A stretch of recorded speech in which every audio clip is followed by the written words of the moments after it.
kids, you better come running. It's old Smilin'n and his Buster Brown gang.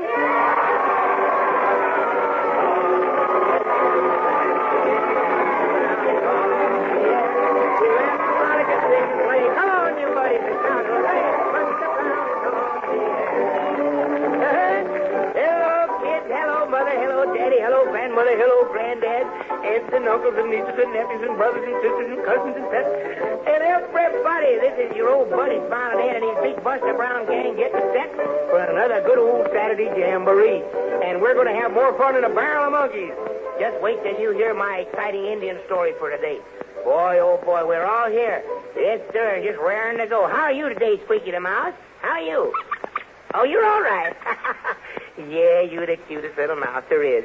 We're going to have a tune on your little magic music box after a while, too. And if old Froggy the Gremlin bothers you today, I'll sprinkle so much salt on him, well, we'll all be able to see him, and then we'll grab him and give him a good spanking.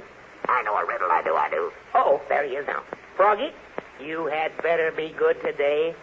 I know a riddle, I do. Well, you can just keep it to yourself. We don't want to hear it. Don't you want to hear it? Don't you? No, we don't. Then I'll tell it to you. I will. How can you keep a rooster from crowing on Sunday morning? How can you? What'd you say? How do I know? How can you keep a rooster from crowing on Sunday morning? Cut his head off Saturday night. Well, for goodness sake, such a riddle. Even old Grandy laughed at that one. Well, that'll be enough from you today, Froggy. Meow. Well, midnight, you nice old tabby cat, you. I was wondering where you were. Well, I wish you'd look. Midnight has on her new Buster Brown shoes. I bet she's going to dance to the music box today, aren't you, Midnight? Meow. Well, that's just swell. Midnight and Squeaky get lots of letters about their dancing, too. I just mailed myself a letter, I did. Well, listen to that. You just mailed yourself a letter, Froggy. Well, what did you say to yourself? How do I know? How do I know? I won't get it till tomorrow. I won't. Oh, Froggy, if you don't get out of here. Well, what'd you say, Grandy? Oh, Grandy says, I'm sleepy. Well, the very idea. We can't have any sleepy folks around here. Hey, kids, shall we wake old Grandy up with a song, shall we, huh? Okay, let's wake him up with a good old army song. Come on. Company. Attention. The other day I chanced to meet a close friend of mine. He'd been in camp for several weeks, and he was looking fine. His muscles had developed, and his cheeks were rosy red. I asked him how he liked the life, and this is what he said. Oh, how I hate to get up in the morning.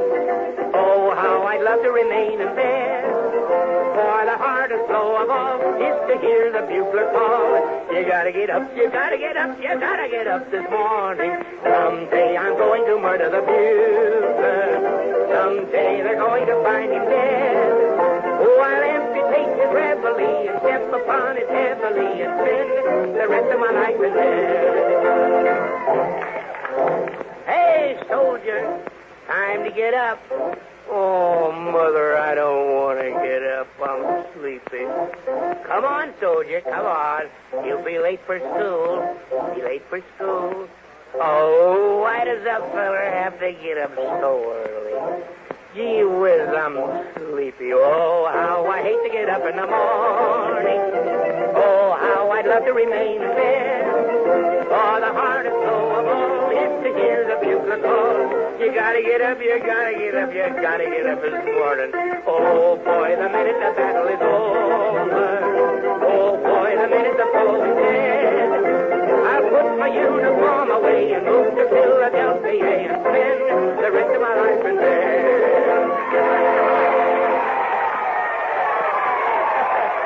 Well, that should wake old Grandy up. What's the matter with you, Squeaky, in Midnight? Oh, yeah, I see. Oh, you want to play your little music box. Well, I don't know. I'll ask the kids about it. Hey, kids, shall we let Squeaky and Midnight play the music box now, huh? Okay, all right, Squeaky, get over there and wind it up now. Say, are you and Midnight ready to dance when the music box plays? Yeah. Sure, I see you have your little Buster Brown shoes on so we can hear the taps. All right, Quickie, get over there and wind it up. It's over on the top of the piano. Wind it up. There he goes. Yeah, he's going to wind it up. My goodness. Oh, dear, he's got a great big grin on his little old mousy face. That's enough. Now you'll break the spring. Wait a minute. Whoop, hold on, whoop. Yeah, that's it now. Midnight. Meow. Come on, I want you to press the button so the music box will start, will you? Meow. There she goes. She pressed. I don't know where it's going to run or not. It's moving. Something moving in there. Yeah. Something's going to do it, I guess. There it goes. Oh, my goodness, will you listen to that? That sweet low twill. Isn't that a crazy song? I know that. Oh, sweet low twill, off and on cornfield. Sweet low twill, whittling on wood. Sitting there wishing he could go fishing over the hill. Sweet low twill. Uh-oh. There they go. Oh, my goodness. Squeaky and Midnight dancing on the piano. Don't it look cute dancing there? Yes, oh, there they made a big turn.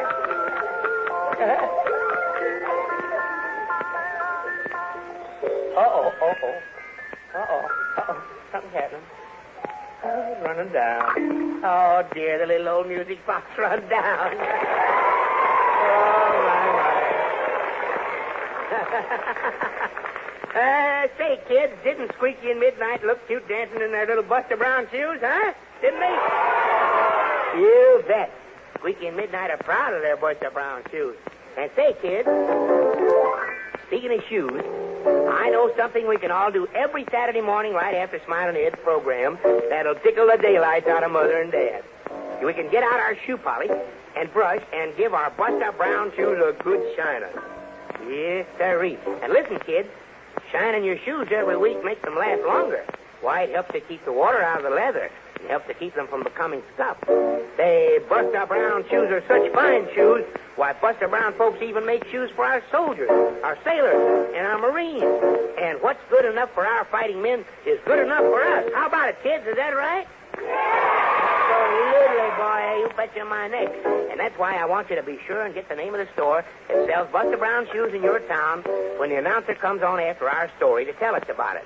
Write down that store's name, kids, and put the paper right smack dab in your own ration book so you'll have it when you need the best shoes what am. Buster Brown shoes. Yes, sir. And now, kids, I'll tell a riddle. I will. you'll do nothing of the sort, Frosty the Gremlin. Uh-oh.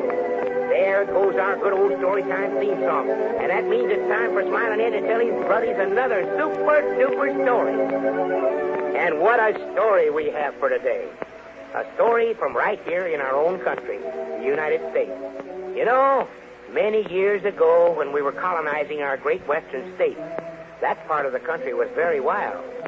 When men ventured into those states, those great states, they braved great dangers from savage animals and savage Indians. Many men in our government wanted to be fair and just with the Indians. But sometimes it takes a lot of fighting before a problem's understood. Anyway, I'm getting ahead of my story. A story all about Billy Staley. Billy was about 12 years old at the time, and he lived with his father, Colonel Staley of the United States Army, in the prairie fort named Fort Brenner. They were right in the middle of the Indian and buffalo country. And Billy, even though a young boy, was a crack shot with a sharp rifle and a Colt Frontier .44 revolver.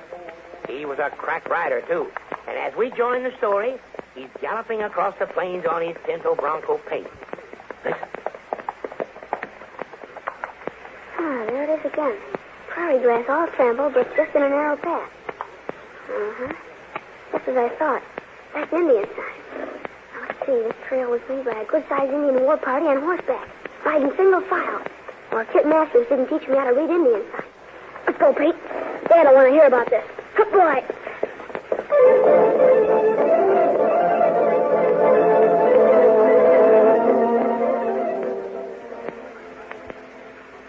Excuse me, Colonel Staley, but Caleb Forbes is out here to see you. Good. Send him in. I asked him to come. Yes, sir.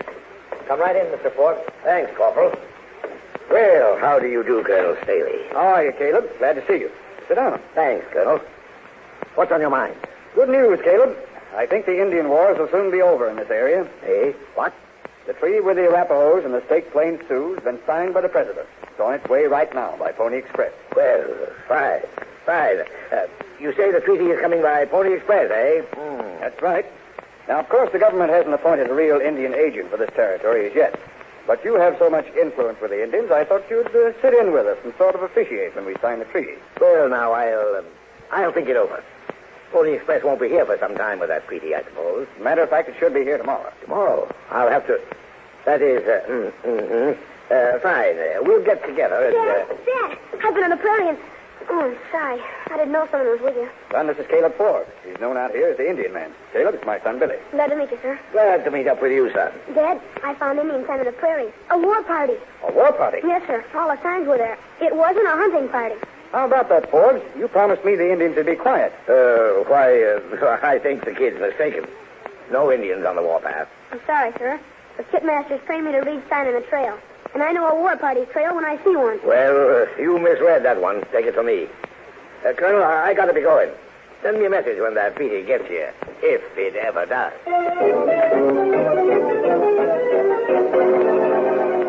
Holy smoke, a war party of Indians starting out. Just when the treaty is almost there. Personally, I think Billy was right, and it was a war party. And another thing, kids, I have a funny hunch this Caleb Forbes is a crook. We see him now riding up to an Indian encampment. Oh. How? Chief Santa Claus, I have much news. Good. When we fight soldiers, huh? Maybe pretty soon. Bad things happened. Bad? What happened? Great White Father in Washington sends paper of peace. Santa no like that. That makes Chief Thundercloud happy. Yeah, I know. Chief Thundercloud wants peace with the whites. You want war. And Thundercloud is the real leader of your tribe. Plenty bad. Thundercloud make Indians leave warpath. No fight soldiers in fort when paper come. Okay, Santa. Want to listen to me? Santa, listen. Me want warpath. Young brave want come with me. Make fight with soldier. Plenty scalp. Plenty wampum. Right. Here's what we do. We get ready to attack the fort right now. This morning there was a load of gold bullion brought there by wagon trail. We raid the fort. Massacre everybody in it so they can't talk later. And we're rich men. Understand? That's good. But how about paper of peace, Thundercloud go to fort this morning. Soon the colonel call him come. Say, Thundercloud, you come. We sign paper of peace. All be friendly. Thundercloud's gone to the fort to sign the paper with Colonel Staley, eh? Okay. If there's no paper, they can't sign it. What you mean? Just this. You and me are going to capture that Pony Express rider and see to it that the treaty never gets to Fort Brenner.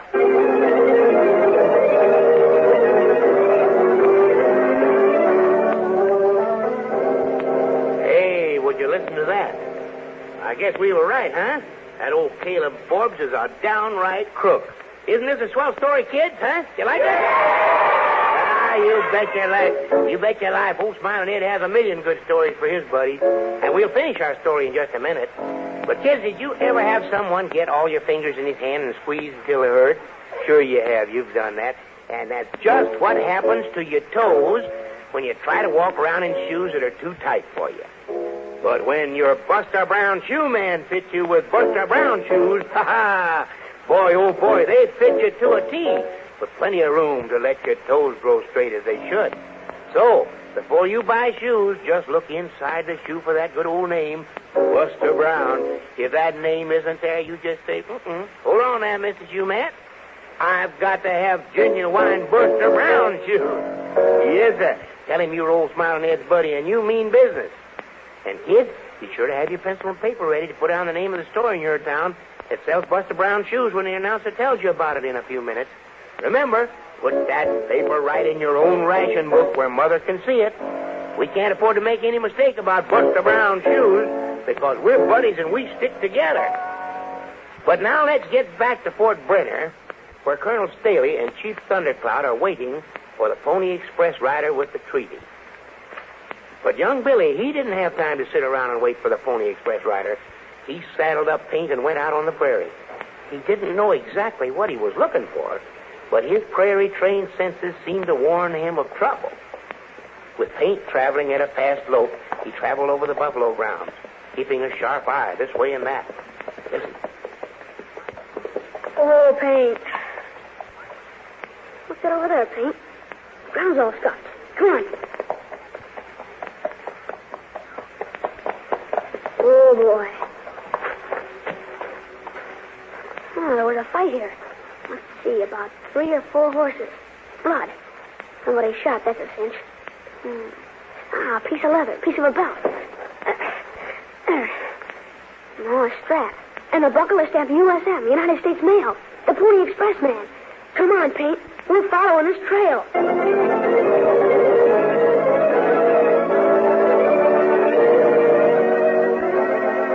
And young Billy was right. It was the Pony Express rider. Forbes and Panther Claw waited in a thicket alongside the trail. And when the rider came along, they attacked and wounded him. And then, tying him up with ropes, they threw him across a horse and hurried back to where the war party of Indians was waiting. Listen. Okay, Panther Claw. I got him. Ease him out of the saddle. Me too. There. Now, let me go through that mail pouch. I'll rip it open.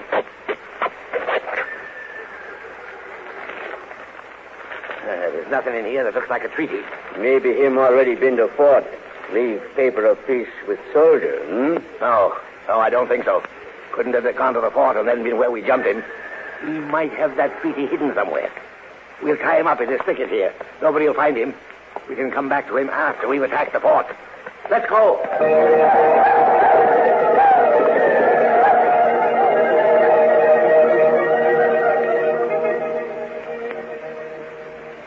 But a brave boy on a pinto horse sat atop a high rise in the near distance and watched them. He reined his horse down behind the rise as the Indians mounted and galloped off to raid Fort Brenner.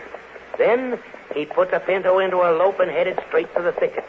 Yes, it was Billy Staley. Listen.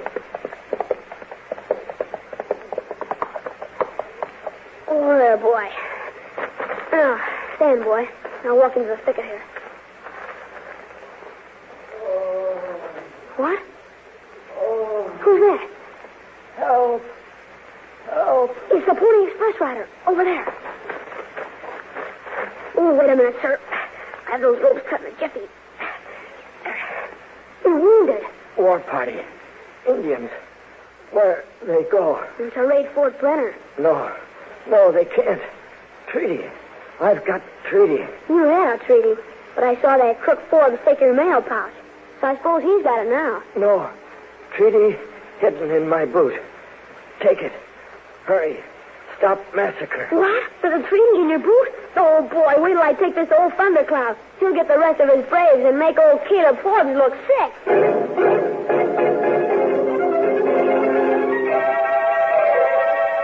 But while Billy was riding to Thundercloud's camp, Forbes and Panther Claw and the war party have ridden fast.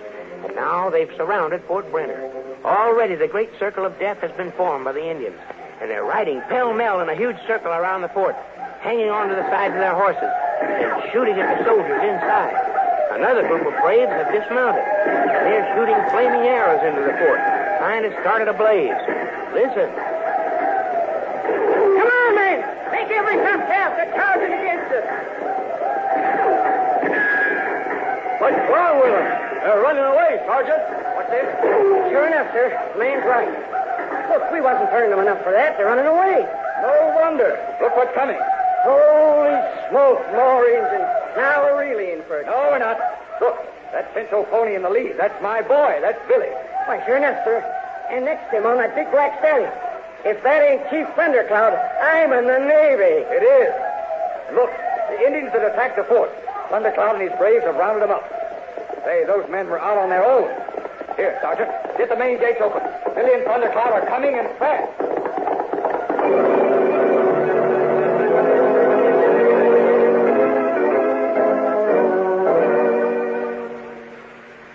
And to Chief Thundercloud, we owe our lives.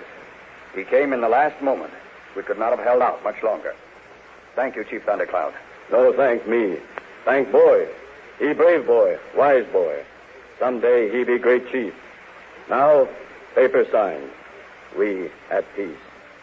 I have peace pipe. We smoke. Yes, Chief Thundercloud. We smoke to a life of peace between red man and white. Good. I smoke to west wind.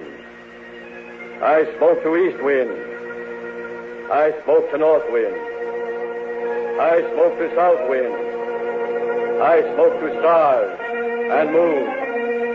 I smoke to earth.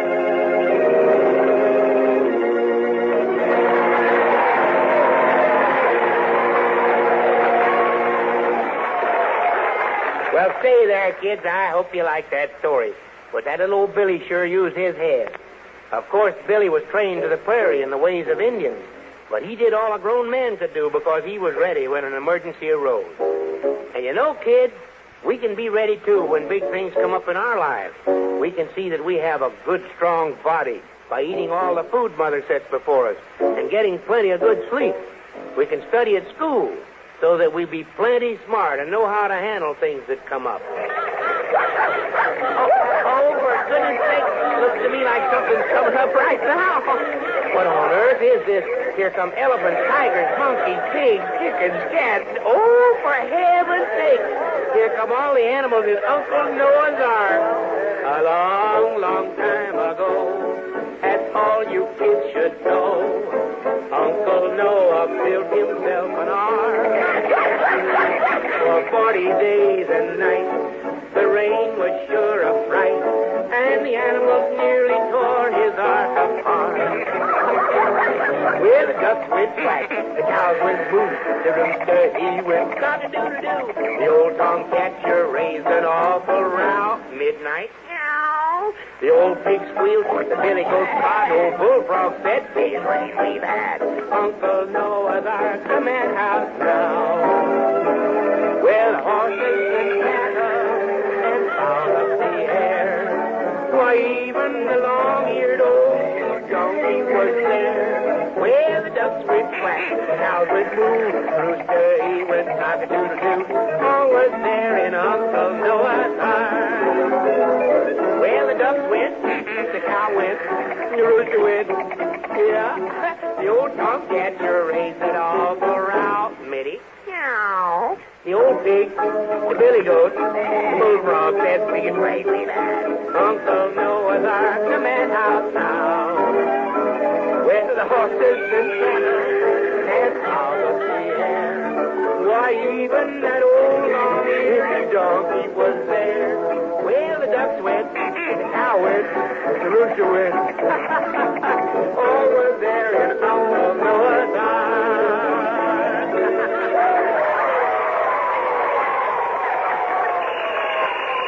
Uh-oh, what's that? Well, bless my soul if it isn't our good old mailman whistling. Land of Goshen, yes. Give me a hand with these here sacks, Smilin'n, Ed. Oh, dear, must be 100,000 letters in here. Oh, no, Mr. Mailman, there couldn't be that many letters there. Well, maybe not, but I bet there's 1 million of them anyway. Oh, for goodness sake. Well, I don't care for the trillion of them. Every buddy and sweetheart of mine who wrote me for our super-duper official Buster Brown birthday card will get one. You can bet your neck on that. And say, kids, if you're having a birthday, whenever you're having a birthday, sit down and write right after our program, and write old Smilin'n Ed and care of the station you're listening to right now for your very own Buster Brown birthday card with all our pictures on it. Just tell me how old you are, and I'll send it to Calhoun. Yes, sir. And now we're all going to sing our official birthday song for all you birthday havers. I want you to stand up wherever you are out there. Well, for you're having a birthday. Here we go. Happy birthday to you, Squeaky. Froggy. Happy birthday, I say. Happy birthday to... Now all together, everybody. Happy birthday to you. Happy birthday to you. Happy birthday, dear buddy. Happy birthday to you. Yes, sirree. Happy birthday to all my buddies and sweethearts. Don't forget to send for your special Buster Brown birthday card now. Now, I told you I'd have your announcer come in to tell you where to get Smilin'n Ed Buster Brown shoes in your town. Grab your pencil quick, kids, now, and write down the name of the store, because here it comes. I'll be back in just a minute. Come on in, Mr. Announcer. Yes, Smiling Ed, I'll tell your buddies how to find the store that sells Buster Brown shoes. It's easy, kids. Just pick up your telephone book, then turn to the yellow pages till you come to the heading of shoes. There you'll find the name Buster Brown, and under it, the name and address of the store nearest you that sells Buster Brown shoes. And here's another way to find the store that sells Buster Brown shoes. Look on the radio page of your Friday evening newspaper. Yes, on the radio page of every Friday evening's paper, you'll find the store that sells Buster Brown shoes in your town. Look for the name of that store right now, kid. Write it down, and then you'll be all set for swell Buster Brown shoes when you need 'em.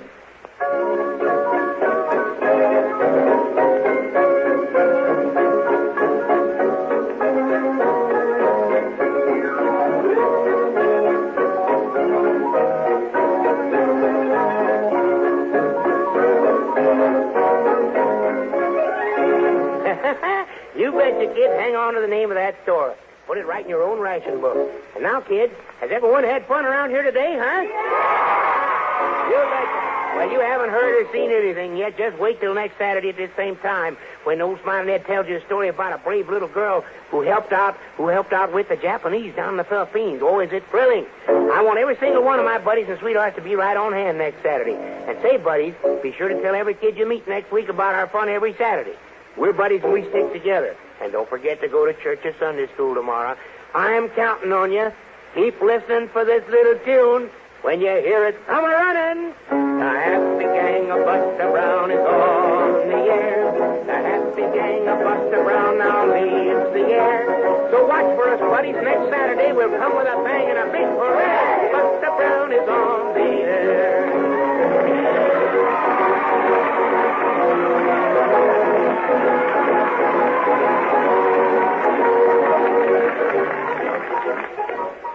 This program came to you from Chicago. This is the National Broadcasting Company.